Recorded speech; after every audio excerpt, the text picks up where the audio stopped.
स्पितुक में फुटबॉल का महाकुंभ शुरू। Lama Lobzang memorial premiere league 2026 का हुआ आगाज। 20 टीमें मैदान में। लद्दाख के स्पितुक में फुटबॉल का रोमांच शुरू हो चुका है। Lama Lobzang memorial football premier league 2026 के दूसरे सीजन का आज एस्ट्रोटर्फ फुटबॉल ग्राउंड में शानदार आगाज हुआ। इस बार टूर्नामेंट में 20 टीमें खिताब के लिए मुकाबला करेंगी। उद्घाटन समारोह में हिज एमिनेंस द्रुक्पा थुक्से रिनपोछे मुख्य अतिथि और हिज एमिनेंस खामतक रिनपोछे विशिष्ट अतिथि के रूप में शामिल हुए। इस लीग का मकसद सिर्फ फुटबॉल मैच कराना नहीं, बल्कि समाज के लिए लामा लोब्जांग के योगदान को सम्मान देना, युवाओं को अपनी प्रतिभा दिखाने का मंच देना और खेल भावना को मजबूत करना भी है। अपने संबोधन में द्रुक्पा थुक्से रिनपोछे ने कहा कि ऐसे आयोजन युवाओं को सही दिशा देने का काम करते हैं। उन्होंने आयोजकों की सराहना की और खिलाड़ियों से अनुशासन, समर्पण और खेल भावना के साथ खेलने की अपील की। टूर्नामेंट का उद्घाटन मुकाबला स्पितुक और स्कारा शेनम की टीमों के बीच खेला गया। अब अगले कुछ दिनों तक 20 टीमें मैदान में अपना दम दिखाएंगी और खिताब जीतने के लिए कड़ा मुकाबला करेंगी। खेल, जोश और युवा प्रतिभा का यह संगम अब पूरे टूर्नामेंट में देखने को मिलेगा। नजर रहेगी कि आखिर इस बार Lama Lobzang memorial football premier league 2026 की ट्रॉफी किस टीम के हाथ लगती है।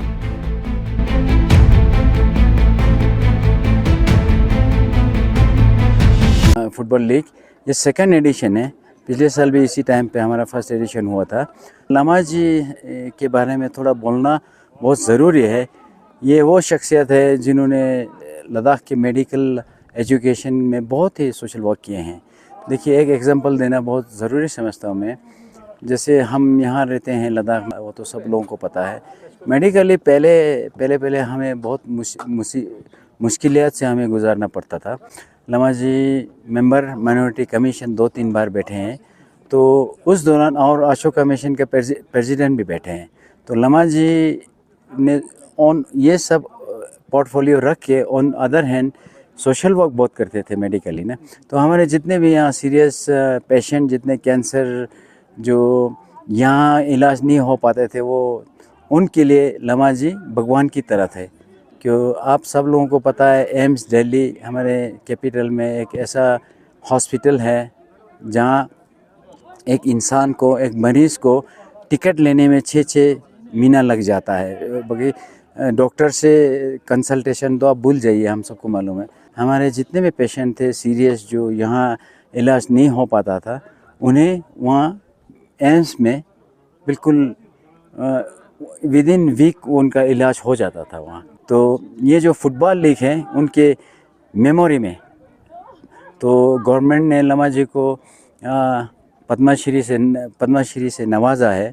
तो उनके वर्क की कंट्रीब्यूशन के लिए उन्होंने, गवर्नमेंट ने ये उनको फैसिलिटेट किया है।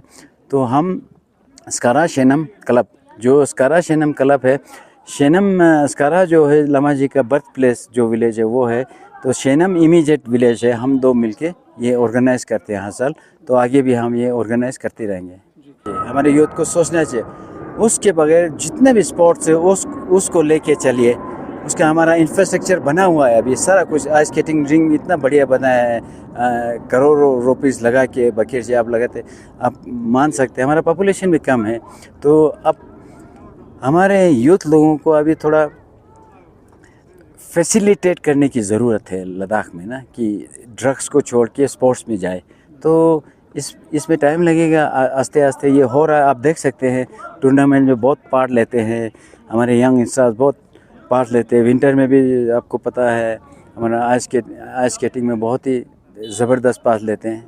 कि एडमिनिस्ट्रेशन स्कूल लेवल्स पे बहुत ज़्यादा ऑर्गेनाइज करते हैं। अभी भी आप देख लीजिए, NGO लेवल पे भी हो रहा है, एडमिनिस्ट्रेशन के लेवल पे भी हो रहा है।